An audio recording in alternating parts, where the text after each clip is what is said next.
Sampurasun, Assalamualaikum warahmatullahi wabarakatuh. Apa kabar semua teman-teman yang berada di rumah, di jalan, di kantor, ataupun dimanapun kalian berada? Tak doain kalian bahagia selalu. Hari ini kembali lagi ditemani oleh Mas Rizky. Halo. Jadi nggak perlu tanya dong apa kabar lagi ya.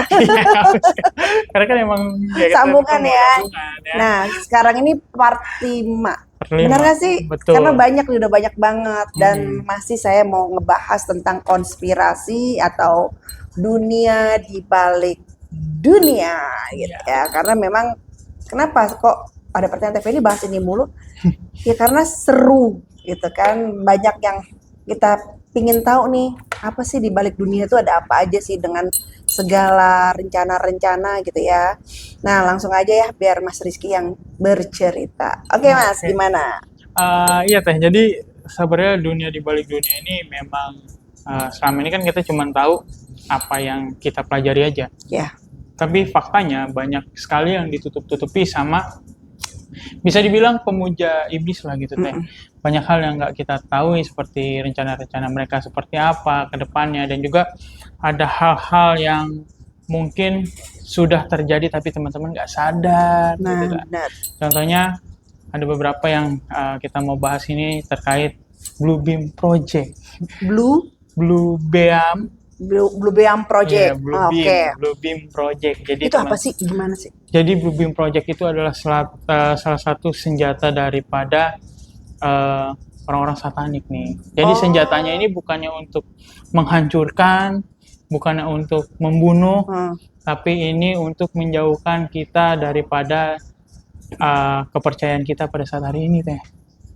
Oh, dari dia lebih menyerang ke keyakinan ya? Keyakinan, lebih keyakinan, ke mental dan lain-lain. Psikologi ya, Mas? Psikologi juga iya. Jadi sebenarnya mereka ini sudah pelan-pelan menyusupi itu, tapi kita tak sadar kalau kita udah ada di dalam lingkaran itu, teman-teman. Jadi saya jelaskan lagi ya, Blue Beam Project itu adalah satu alat yang bisa dibilang satu proyektor besar, nantinya akan ditembakkan ke langit. Jadi proyektor itu akan berbentuk misalkan contoh gambar-gambar Yesus, Buddha, Hindu, dan ada ciptaan-ciptaan ilahi yang berbau dengan Muslim. Oke. Gitu. Jadi kita bisa dilihat misalkan contoh ada lafaz Allah gitu. Ada gambar Yesus, ada apa. Nah, itu hati-hati. Kebanyakan yang seperti itu adalah senjata dari proyektor Blue Beam itu. Tujuannya apa sih kan gitu kan? Tujuannya apa sih diciptakannya itu? Jadi tujuannya adalah nanti ada hal khusus gitu Teh. Jadi yang kita lihat itu nanti akan berbicara Teh. Dan itu kita bisa dengar. Dan kita nyangkanya itu pasti akan, wah ini adalah mukjizat. Padahal itu adalah teknologi. Jadi si yang muncul tadi itu dari berbagai agama itu, nanti dia akan bilang, selama ini kita harus percaya sama agama yang akan mereka buat. Jadi ada agama baru nanti, teman-teman. Jadi tapi mereka tuh isinya mereka semua. Iya, isinya ya tentu agama baru itu yang diciptakan oleh si satanik itu sendiri, para pemuja iblis. Jadi nanti kita di situ yang tadinya kita udah percaya sama Tuhan Yesus, sama Buddha, sama Siwa, sama Nabi Muhammad dan lain-lain itu akan luntur. Project mereka. Karena selama ini mereka itu menyusupannya lewat teknologi seperti contoh 5G. Mohon maaf gitu ya. 5G itu dibuat juga untuk mengontrol kita. Jadi nanti tanpa disadari tuh kayak di pikiran kita tuh kayak ada yang berbicara, ini yang tadi saya bilang. Lewat gelombang frekuensi namanya. Nah, itu udah disiapkan sama mereka, dan kita tahu juga kan namanya radiasi itu kan berbahaya. Ya kan, tapi sekarang dianggapnya lumrah. Itu adalah teknologi mereka nanti untuk menyusupkan. Di saat dunia gelap dengan terjadinya blackout, ya kan, di situ mulai mereka tuh menunjukkan bahwa nanti ada gambar misalkan contoh ya, ada Tuhan Yesus di kota ini yang biasanya diincarnya gini Teh. Mereka mencarinya negara-negara yang dimana besar pengikutnya. Misalkan kalau di mayoritas ya kan, kalau misalkan di mana ya, di luar negeri lah, taruhlah Nah itu kan lebih percaya dengan kekristenan, nanti akan dikeluarkan tokoh kekristenan. Misalkan di Indonesia, nanti Indonesia juga dikeluarkan dari tokoh-tokoh ilahi itu. Tujuannya apa? Nah tujuannya nanti yang kita lihat di atas ini, dia itu berbicara, yang tadi saya bilang, kalau selama ini yang kita anut itu, kita harus menganutnya sebenarnya ke arahnya ke sini. Oh my God. Jadi Intinya, bukan, apa yang kita anut tuh salah, Nah. gitu. Harusnya yang baik tuh ini, nah ada agama baru ya, bukan agama yang udah yang ada. ada ini. Oh Tuhan, Ada agama baru. Gitu. kompleks sekali. Agama baru yang bilang, wah kalau kita kayak gitu kita percaya nggak? Kan kita ngeliatnya, wah iya itu Tuhan yang kita lihat ya kan, Tuhan yang selama ini yang ada di Alkitab, yang di Al-Quran, di apa itu, iya. Kalau kita nggak tahu, kita pasti percaya sama fenomena itu. Dan ya udah akhirnya kayak, iya udah deh, gue tinggalin aja agama ini karena Tuhan gue nyuruhnya kita ke sini. Ngeri ya. Begitulah mereka. Ya Allah, lindungilah hambamu ini ya Allah. Nah, makanya kita patutnya saat ini untuk berdoa, untuk memohon kepadanya kembali lagi teman-teman. Jadi sebenarnya nggak usah takut dan khawatir juga sih, kembali lagi kepada iman dan kepercayaan kita aja. Kayak gitu. Makanya Project Bluebeam ini kalau kita nggak sadar, kita nggak bangun dari sekarang, kita akan ke bawah sama mereka. Iya benar. Aku setuju sih seperti itu. Jadi gimana? Jadi fenomena-fenomena yang nanti akan mereka buat itu ya harus kita waspadai lah, intinya kayak gitu teh. Jadi jangan mudah percaya, karena kalau teman-teman mau cari semua kebenarannya seperti apa, balik lagi kepada kitab-kitab teman-teman yang saat ini ada di rak-rak tuh. Teman-teman angkat lagi, teman-teman bersihin lagi dari debu, teman-teman baca lagi situ. Biasanya kan kalau kitab-kitab suci gitu kayak Alkitab, Al-Quran itu buat menuhin doang deh, menuhin tempat rak-rak doang kan biasanya. Bisa dihitung di bukanya. Kan? Udah gitu paling kalau ini juga lupa, biasanya udah pakai HP, semuanya HP. Iya, sedih ya. Sedih, kadang-kadang ya rusak atau gimana. Benar. Jangan terlalu terlena sama handphone bagaimana itu teknologi yang kita pegang ini ada masanya, tapi yang di kitab itu nggak ada matinya. Oke. Gitu. Nah, berarti itu sudah mulai terencana kali ya? Sudah mulai terencana, termasuk kalau kita lihat fenomena-fenomena UFO. Walah. UFO itu adalah salah satu telegram dari mereka juga, ada yang buatan mereka. Kalau yang di langit-langit kayak bintang jatuh dan lain-lain itu termasuk juga. Ada juga yang dari itu uji coba mereka. Makanya kalau ada yang bilang, Kak itu ada ini. Kalau misalkan meteor, kalau contoh ya, kalau emang beneran meteor itu jatuh ke langit terus ibaratnya menghantam bumi kan, kalau dalam pelajaran sekecil ini aja bisa ngancurin. Iya. Nah itu kalau gede banget itu kan biasanya buset itu gede banget lewat. Udah berapanya itu? Iya kan, nyebur kemana? Kalau nggak mungkin, kalau ke laut kan pasti ada gelombangnya. Iya. Dan juga saya baru ingat, jadi Bluebeam ini akan disamakan atau akan dibantu sama teknologi yang namanya HAARP atau HARP. Itu yang bisa mengatur gempa bumi dan lain-lain gitu teh. Mereka juga punya cuaca kayak gitu. Mereka punya ke situ. Bahkan sekarang ini kalau kita bisa lihat hujan yang ada saat ini itu berbeda dengan hujan yang dulu. Iya, kadang-kadang ada pernah berita kemarin juga mengandung kayak gitu, banyak gitu ya? Bisa dibilang logam. Iya. Karena kebenarannya seperti itu. Ini juga menyangkut juga sama dengan teori Bluebeam Project. Jadi ada juga namanya chemtrail. Nah, chemtrail itu udah dipakai dulu teh semenjak perang Amerika melawan Vietnam. Kan dulu orang-orang Vietnam ngumpetnya di kolong-kolong tanah tuh, kalau teman-teman tahu. Jadi mereka ini menggunakan senjata perubahan cuaca ini diisi bahan-bahan kimia teh. Jadi kalau misalkan tanaman kena itu mati, manusia yang kena air itu mati juga. Jadi itu namanya chemtrail. Jadi di langit-langit kalau misalkan teman-teman melihat, ya kan ada pesawat yang mengebulkan asap berwarna putih susu, udah pasti itu chemtrail. Dan sekarang banyak fenomena di mana orang-orang pada gampang sakit. Iya benar.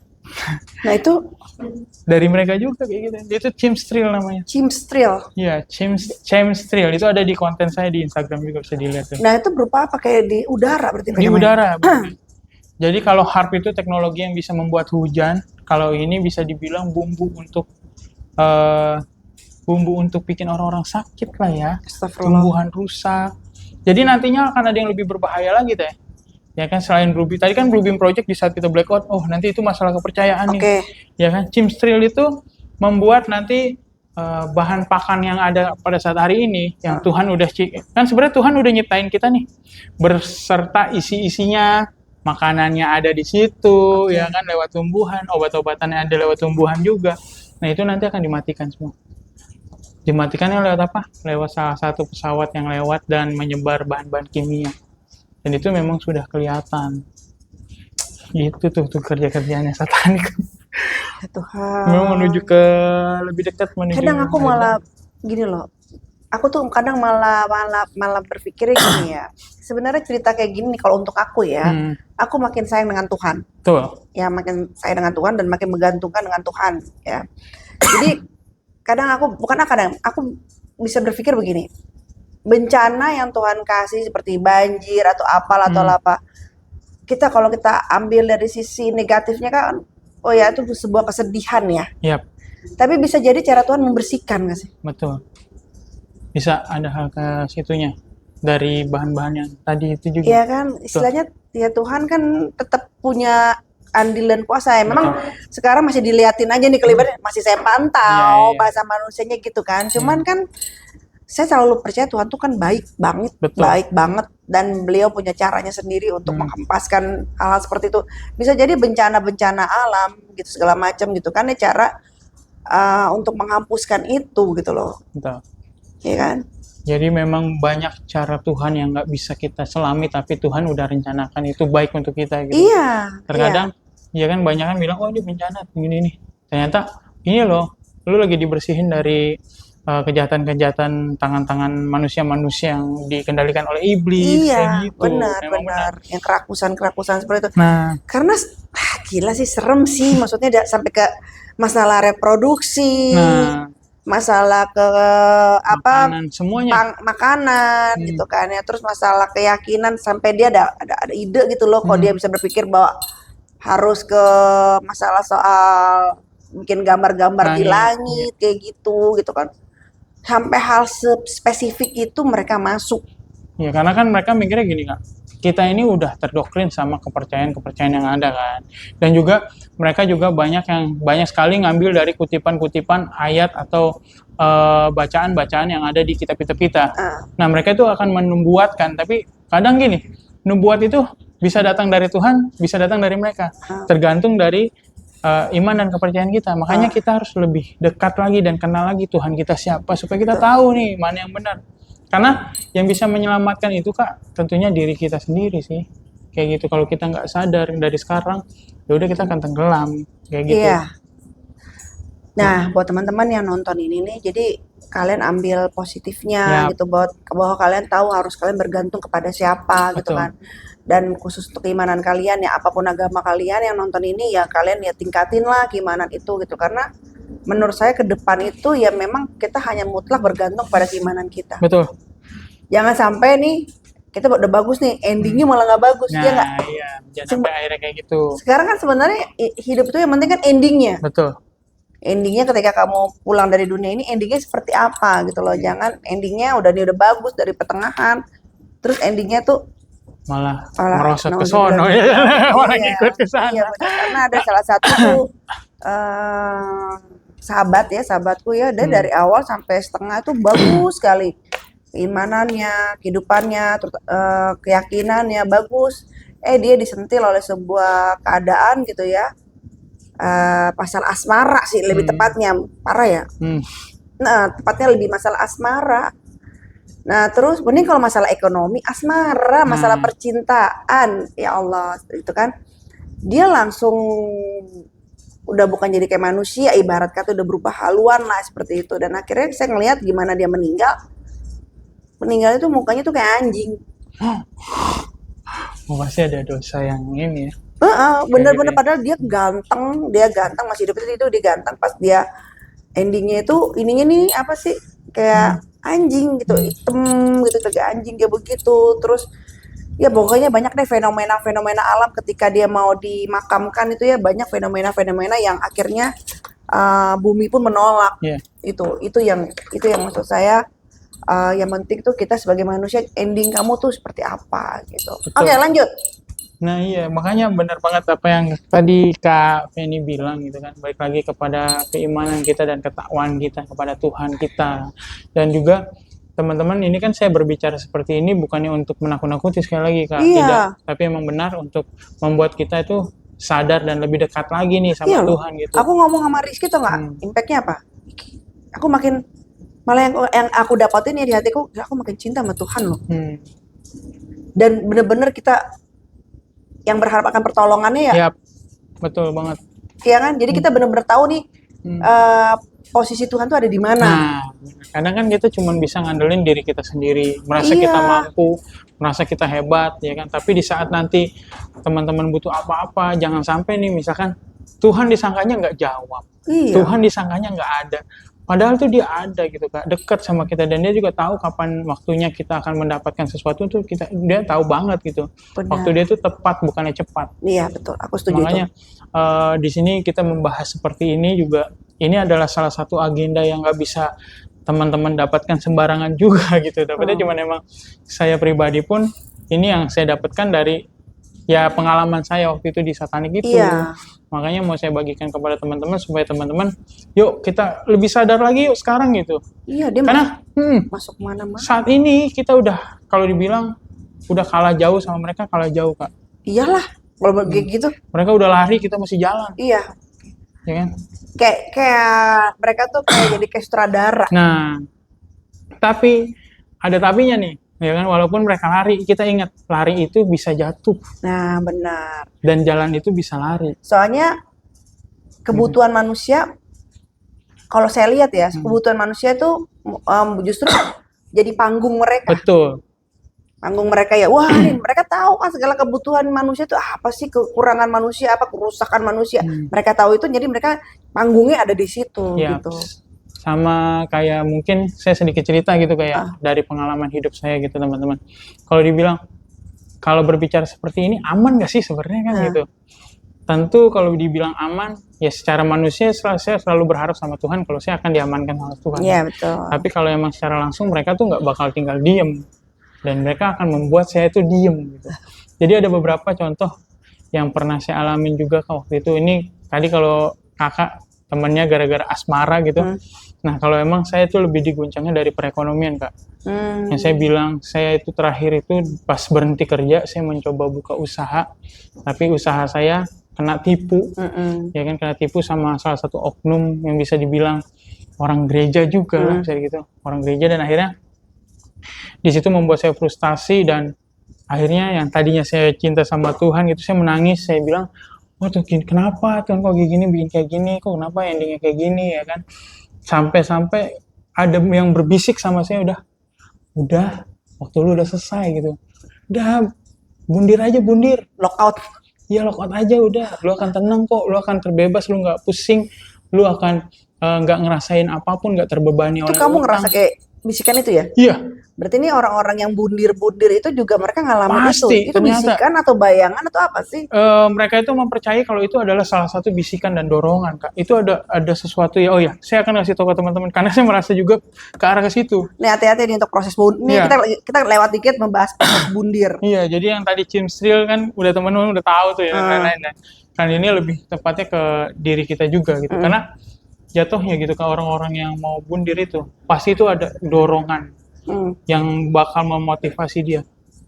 Itu namanya kalau nggak salah iblis, saya lupa nama iblisnya itu apa, pokoknya itu dia akan mendorong kita supaya ayo mati. Di saat kita mati itu dia akan senang Kak. Karena kita yang pasti kalau orang-orang bundir itu satu nggak bakal diterima Tuhan. Benar. Ya kan? Benar. Dan saya juga pernah bertemu sama beberapa orang-orang bundir gitu Kak. Dan Apa? iya. Saya pernah bertemu oleh salah satu beberapa arwah-arwah bundir. Jadi sebelum itu kita cerita lagi ke belakang. Jadi waktu itu memang posisi saya masih di satanik waktu itu. Saya lagi pulang malam sekitar jam 11-an malam. Wah ini menarik nih. Ya, jam Terus? 11-an malam. saya lewat salah satu rel kereta, perjalanan rel kereta lah itu ya. Oke. Ya, perjalanan rel kereta gitu. Dan pas saya mau lewat, saya dengar ada yang manggil, tolong, tolong gitu. Hah. Ya kan? Saya lihat nih dari jauh memang kelihatannya, oh bentuknya kayak orang gitu Kak. Oh minta tolong, apa dia kecopetan? Mikir saya gitu. Saya akhirnya berhenti kan. Kenapa Bang? Saya gituin. Tolong, dia cuma minta tolong, tolong, tolong. Waduh, kata saya ini kenapa? Apa digebukin atau gimana? Pas deket ternyata ininya udah nggak ada. Amit-amit. Ininya udah nggak ada jadinya. Oh Tuhan. Terus salahnya saya karena saya nanggapin dia Kak. Akhirnya, waduh, dia minta tolong ke saya.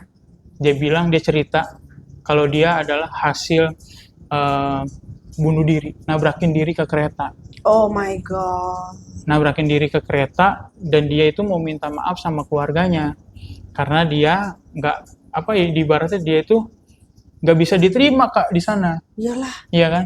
Dia meninggalkan tanggung jawab. Dia bundir gara-gara hutang waktu gara-gara pinjol. Judul pinjol. Jadi dia meninggalkan beban kepada keluarganya. Dan sampai situ tahu nggak Kak, saya disuruh, maksudnya itu pengalaman saya. Karena aduh, menurut saya kalau udah kayak gitu kan pasti ngikutin terus tuh. Nah. Ya kan, yo tolong. Akhirnya ya udah, saya tolongin tapi kali ini aja, kenapa, bagaimana dan seperti apa. Tolong kasih tahu ke istri saya dan anak saya, dia minta didoain, ya kan, untuk datang ke situ. Terus dia minta untuk apa ya, ditaburin bunga segala macem. Maksudnya dia kangen lah intinya kayak gitu Kak. Dia pengen lihat walaupun dia emang nggak bisa diterima gitu. Dan akhirnya saya bilang gini, gimana caranya saya meyakinkan keluarga kamu nih, sementara saya aja nggak kenal kamu siapa gitu kan.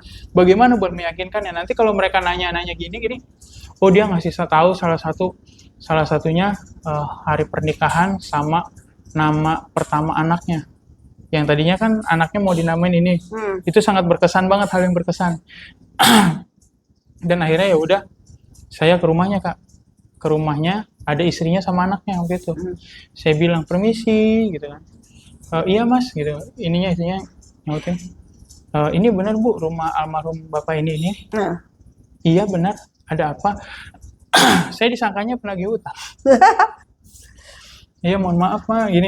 Dia bilang, kami udah nggak ada ini. Enggak, saya bukan mau nagih hutang gitu. Tapi saya mau bilang kalau saya ketemu sama, saya jelasin. Awalnya dia nggak percaya Kak. Gini enggak. Pakai saya udah nggak ada. Langsung dia bilang gini. Mas tahu dari mana gini. Enggak, saya dikasih tahu ya kan sama si suami Mbak. Nih, gini. Kok dia bisa tahu nih nama suaminya, kok tahu dari mana? Mungkin tahu dari orang atau apa pinjol. Nah, langsung saya kasih tahu nih detailnya. Nih ya, nama anak ibu pertamanya ini kan. Langsung dia kaget. Ya kan? Terus ini tanggal nikahnya segini kan. Ya kok tahu Mas? Ya udah, sekarang gini Bu. Akhirnya dia udah mulai percaya tuh.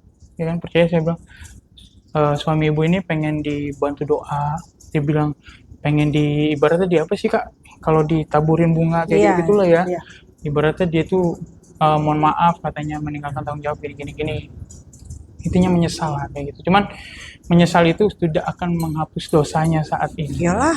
Dan akhirnya di situ Kak, korban bunuh diri itu. Bunuh diri. Nah itu dia, makanya bunuh itu. Jadi makanya Mas Rizky sendiri kan dulu juga pernah ngalamin itu. Makanya saya pengen tanya tuh, emang yang dirasakan tuh seperti apa? Apa bisikan atau gambaran atau kayak sebuah jaminan, kalau kamu mati nanti gini enak nih hidupnya, enak hidup apa ya, kalau kamu mati nanti kamu tenang, nanti bisa ikut sama saya di surga, atau yang kamu dengar tuh diiming-iminginnya seperti apa? Jadi diiming-imingnya kayak gini Kak, awalnya saya kan salahnya saya nggak minta pertolongan Tuhan waktu.